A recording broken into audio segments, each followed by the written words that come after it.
کامیاب ہوئے, عوام کامیاب ہو گئی, اور ہم نے جب کہا تھا کہ جلسہ ہو کر رہے گا تو اللہ کی مدد سے وہ جلسہ ہو کر رہا. تو اس لحاظ سے پوری قوم مبارکباد کی مستحق ہے, اور ہمارے یوسف رضا گیلانی صاحب کے صاحبزادوں نے بھی بڑی قربانی دی. محاذ پر بالکل میدان میں جا کر انہوں نے خدمات سر انجام دی. اس کی پاداش میں وہ گرفتار بھی ہوئے, پولیس گردی کا نشانہ بھی بنے, تشدد بھی ان کے اوپر ہوا, جیل بھی گئے, لیکن اللہ نے بڑی سرخروئی کے ساتھ اور عزت و وقار کے ساتھ ان کو جیل سے رہائی دی. وہ جلسے میں بھی شریک ہوئے. تو اس نسبت سے میں آج یہاں ان کی خدمت میں حاضر ہوا ہوں, اور ان کے جذبات کو اور ان کے احساسات کو میں مبارکباد پیش کرتا ہوں. انشاءاللہ پی ڈی ایم کا یہ نظام آگے بڑھتا رہے گا, اور اب ہماری نظریں انشاءاللہ 13 دسمبر کے لاہور کے جلسے پر ہوں گی. اس حوالے سے میں اتنا آپ سے عرض کر دوں کہ 8 دسمبر کو اسلام آباد میں پی ڈی ایم کا سربراہی اجلاس ہوگا, جس میں پی ڈی ایم میں شامل تمام جماعتوں کے سربراہان شریک ہوں گے, اور آئندہ کی حکمت عملی وہ پھر پی ڈی ایم کے سربراہی اجلاس ہی میں طے ہوگی. کوئی لانگ مارچ کا بھی ارادہ ہے اس کے بعد جلسوں کے بعد سر؟ تو میں نے عرض کر دیا کہ پی ڈی ایم کے اجلاس میں آئندہ کا جو بھی لائحہ عمل ہوگا وہ اسی میں انشاءاللہ طے کیا جائے گا. اور لانگ مارچ چونکہ ہمارے تحریک میں ایک آخری آپشن کے طور پر ذکر ہے, تو وہ ساری چیزیں ہمارے سامنے ہوں گی, تمام زمینی حقائق ہمارے سامنے ہوں گے.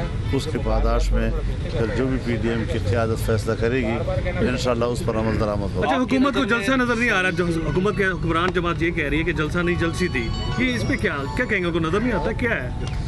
ان کو پورے ملک کے عوام کچھ نظر نہیں آتے تو جلسہ کیسے نظر آئے گا؟ سر اب تک کے سر آپ کے جو جلسے ہوئے ہیں اس میں آپ سمجھتے ہیں کہ حکومت کو اس وقت تک آپ کتنا ایکسٹینڈ ڈال سکے ہیں یا کیا نتائج حاصل کر سکے ہیں؟ دیکھیے, حکومتی رٹ ختم ہو چکی ہے, اور اس وقت پاکستان میں اگر کوئی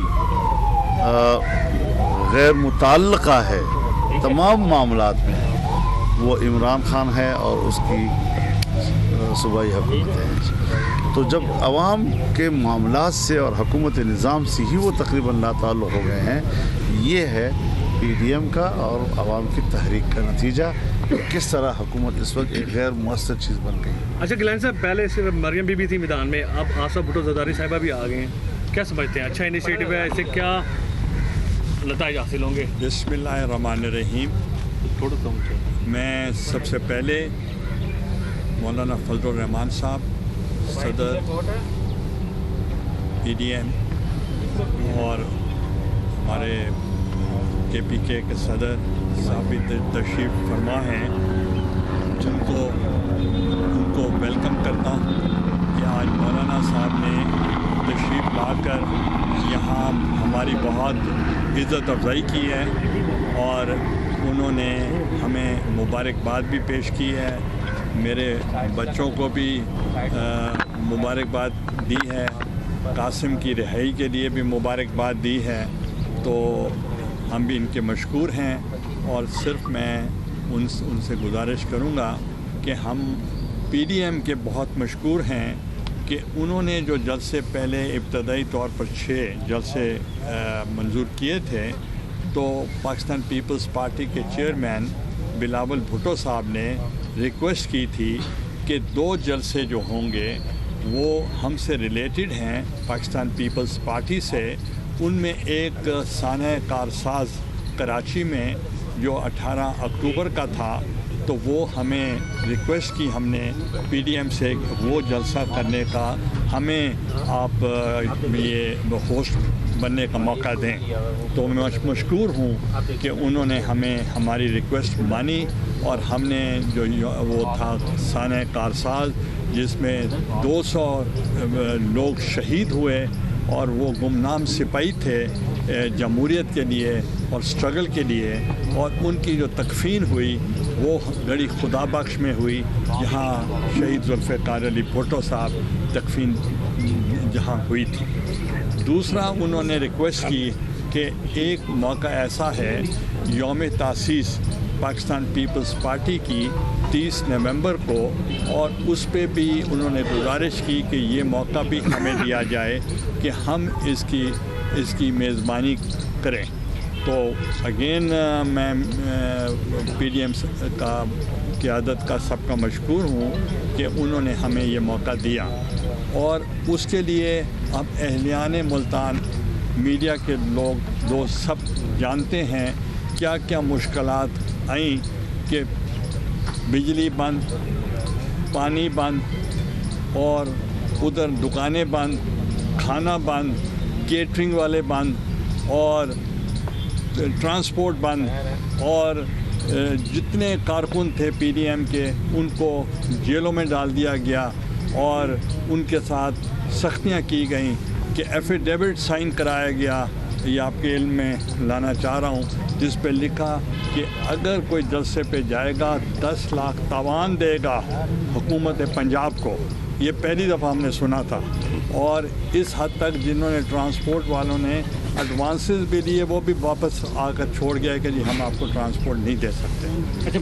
ان حالات میں میں سلام پیش کرتا ہوں پی ڈی ایم کے کارکنوں کو، جنہوں نے ان نامساعد حالات میں یہ جلسہ کیا اور کامیاب کیا۔ اور آپ کو میں ساتھ ساتھ بتاتا چلوں، مولانا صاحب کو پہلے بھی پتہ ہے کہ جلسے سے قبل کوئی تقریباً 1,500 کارکن وہ جلسہ گاہ میں پہنچ چکے تھے قلعہ کونا قاسم باغ میں۔ اب وہاں نہ بجلی، نہ پانی، نہ انتظامات، نہ کچھ چیز تھی، اور بجلی کے بغیر ہم نے جلسہ آپ نے دیکھا کل کیا۔ اور ان تمام پکڑ دھکڑ کے باوجود جب سب لوگ یہاں آئے تو اب کچھ وزراء کے بیان آنا شروع ہو گئے ہیں کہ یہ غلط فیصلہ ہوا تھا۔ تو بھئی آپ غلط فیصلہ اگر ہوا تھا، کسی نے بھی کیا تھا، صوبائی گورنمنٹ نے کیا تھا، فیڈرل گورنمنٹ نے کیا تھا، تو یہ تو سلسلہ 1 ہفتے سے چل رہا ہے، 1 ہفتے سے پکڑ دھکڑ ہو رہی ہے۔ ابھی بھی ہمارے لوگ جیلوں میں ہیں، 14 سال کے بچوں کو بھی جیل میں ڈالا گیا ہے۔ تو مطلب یہ تو بہت ہی، اتنا تو کبھی ڈکٹیٹرشپ کے ٹائم پہ بھی اتنا نہیں ہوا جو اب کر رہے ہیں یہ۔ تو اب وہ کہتے ہیں کہ یہ جلسی ہے۔ تو آپ میڈیا کے دوست بیٹھے ہیں، آپ بتائیں جو 2 سال قبل زرداری صاحب اور بلاول صاحب اسٹیڈیم میں آئے تھے، آپ خود بتا سکتے ہیں کہ وہ جلسہ کامیاب تھا یا نہیں تھا۔ تو وہ اتنا بڑا جلسہ تھا کہ میں سمجھتا ہوں کہ بہت بڑا جلسہ تھا، اور اب یہ کہنا کہ جلسی کی ہے تو بہرحال وہ شرمندگی تو ان کو مٹانی ہے، اور اب اگر ڈیفر کرتے تو اس پر ڈیفر کرتے جب جلسے سے قبل۔ اب جلسے کے بعد اب ڈیفر کرنے کی کیا ضرورت ہے؟ مگر میں سمجھتا ہوں، میں کارکنوں کو سلام پیش کرتا ہوں جو ان حالات میں، کرائسس میں وہ نکلے آئے ہیں، اور پورے گھروں کی چھتوں پہ ہر جگہ پہ وہ پہنچے ہیں، اور ان کا جذبہ جو تھا، جو ان کے جو موٹیویشن تھی، اتنا چارج کراؤڈ بہت کم میں نے دیکھا۔ مولانا صاحب، پہلے تو آپ کو جلسہ کامیاب ہونے پہ مبارکباد، اور دوسری بات کل جلسے کے دوران ایک افسوسناک واقعہ پیش ہوا جہاں پر کارکنوں نے آتش بازی کی اور گتے کا جو گودام تھا وہاں پر آگ لگ گئی۔ گودام کے مالک نے مطالبہ کیا ہے کہ پی ڈی ایم کے جو تمام جماعتیں ہیں وہ اس کا میرا ازالہ کرے، 20 سے 25 لاکھ وہ بتا رہا ہے کہ میرا نقصان ہوا ہے، اس کا ازالہ کرے، اور ساتھ میں وہ کہہ رہا ہے کہ جی میں نے جو تھانہ ہے ملتان کا پرانا کوتوالی، وہاں پر تمام پی ڈی ایم کے جتنے بھی رہنما ہیں ان کے خلاف کارروائی کا بھی مطالبہ کر رہا ہے۔ اچھا مولانا صاحب، میں ایک چیز کیا کہیں گے اس حوالے سے؟ دیکھیے، ہمیں تو اتنی معلومات نہیں ہیں، لیکن اتنا پتہ ہے کہ وہاں آگ لگی، تو ظاہر ہے کہ ہمیں انتہائی افسوس ہے اس کے اوپر، اور ظاہر ہے یہ لوگ جہاں پر محنت کرتے ہیں، محنت مزدوری کر کے کماتے ہیں، ان کا یقیناً نقصان ہوا ہے، بہت نقصان ہوا ہے، اس پہ ہماری پوری ہمدردیاں ان کے ساتھ ہیں، لیکن مزید تفصیلات چونکہ ہمیں معلوم نہیں ہے، تو جس طرح صورتحال سامنے آئے گی ہم ان کے ساتھ پورا تعاون کریں گے. مولانا یہ فرمائیے کہ گزشتہ ایک ہفتے سے ملتان کا جو ماحول تھا اس سے لگ رہا تھا کہ جمہوری حکومت کے دعوے داروں نے آمریت کو بھی مات دے دی ہے، تو کیا آپ سمجھتے ہیں کہ آپ نے کل کے جلسے سے اپنے مقاصد حاصل کر لی ہیں اور اس حکومت کو آپ چلتا کریں گے کب تک؟ ہم نے ماشاءاللہ اللہ کی مدد سے، کارکنوں کے خلوص سے، عوام کی تائید کے ساتھ ان کے عزائم کو ناکام بنایا ہے اور ہم نے ان کو مات دے دی ہے، ان کو شکست دی ہے. اور آپ دیکھ رہے تھے کہ قلعہ کوہنا قاسم باغ کے سائے میں جو میدان ہے لوہاری گیٹ گھنٹہ گھر کا، وہ دل دھرنے کی اس میں جگہ نہیں تھی. اور ظاہر ہے کہ اگر ہم وہاں سے کنٹینر ہٹاتے اور ہم وہاں اسٹیڈیم میں پہنچ جاتے تو ایک تو وہ جو ہمارا ٹرک جس پہ لاؤڈ اسپیکر لگا ہوا تھا وہ اندر نہ جا سکتا، اور وہاں پہلے سے کوئی الیکٹرانک کوئی سسٹم وہاں موجود نہیں تھا کہ ہم اس کو استعمال کر کے لوگوں تک اپنی آواز پہنچا سکتے. ہم نے وہی حکمت عملی فوراً بنائی کہ ہم نے اب یہیں پر بیٹھ کر لوگوں کو ہمارے سامنے موجود ہیں اور ہم نے انہی لوگوں سے خطاب کرنا ہے، وہاں بھی ہوں گے تو یہاں بھی ہوں گے. اور آپ نے دیکھا کہ جو ہی سیاسی کارکن میدان میں پہنچ گئے لوگوں کو حوصلہ ہوا اور ملتان کے عوام بھی گھروں سے نکل آئے اور جلسے میں شریک ہو گئے. لاہور جلسے سے آپ کی کیا توقعات ہیں، کیا مقصد مزید حاصل کر لیں گے؟ دیکھیے ایک جدوجہد کا تسلسل ہے اور ہمارا شیڈول ہے، ہم اپنے شیڈول کے مطابق آگے بڑھ رہے ہیں اور بڑی کامیابی کے ساتھ آگے بڑھ رہے ہیں. رکاوٹیں بھی آ رہی ہیں اور انتہائی ظالمانہ قسم کی رکاوٹیں سامنے آتی ہیں، لیکن سب چیز کی پرواہ کیے بغیر ہم قوم کی جنگ لڑ رہے ہیں، عام آدمی کی جنگ لڑ رہے ہیں. ہم عام آدمی کے اور ہر شعبہ زندگی سے وابستہ لوگوں کی اس وقت ترجمان ہیں، ان کی ہم زبان ہیں اور ان کو ساتھ لے کر ہم نے آگے بڑھنا ہے. تو جدوجہد ہوتی ہے، نتیجہ اللہ کے ہاتھ میں ہوتا ہے اور جدوجہد کی ذمہ داری ہمارے اوپر ہے. انشاءاللہ اس میں ہم نے آگے بڑھنا ہے اور کامیابی اللہ دے گا انشاءاللہ. یہ چیئرمین بلاول بھٹو زرداری صاحب کی طبیعت ٹھیک نہیں تھی اور آصف علی زرداری صاحب صدر صاحب جو ہیں وہ بھی علیل ہیں، تو انہوں نے اس کے باوجود بھی کرٹیسزم ہوتا رہا کہ جو لیڈرشپ ہے اپنے بچوں کو تو نہیں نکالتے مگر دوسروں کے بچے جو ہیں ان کو یہ ڈھال بنا لیتے ہیں.